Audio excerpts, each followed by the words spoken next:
Mummy હા. આજ મને પંજાબી ખાવાનું મન થયું છે.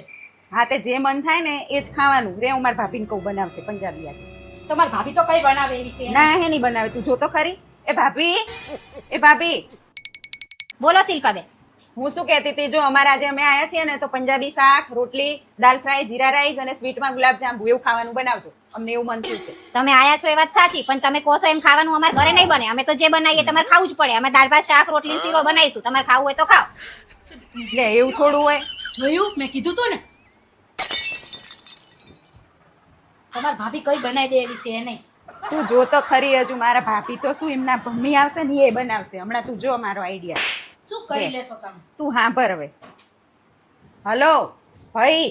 હા હું તમારા ઘરે આવી છું અને મારે છે ને જમીનમાં અડધો ભાગ જોઈએ અને મકાનમાં અડધો ભાગ જોઈએ અને ત્યાં નવી સીજી રોડ ઉપર ઓફિસ લીધી ને એમાંય અડધો ભાગ જોઈએ. અલ્યા આને તો પરસને ફોન કર્યો લાગે છે. વકીલને તૈયાર કરી દેજે. હા જોઈ લે હવે. કર્યો લાગે છે. અને હવે ને ઘરમાંય ભાગ માગશે, જમીનમાંય ભાગ માગશે ને ઓફિસમાંય ભાગ માગશે. આના કરતાં પંજાબી ખવડાવી દીધું હોત તો શાંતિ હતી. સારું શિલ્પાબેન, તમારે પંજાબી ગુલાબજાંબુ ને એવું જ ખાવું છે ને? હા તો હવે હું એવું બનાવી દઈશ. ચલો. સારું તારે એવું બનાવી દે.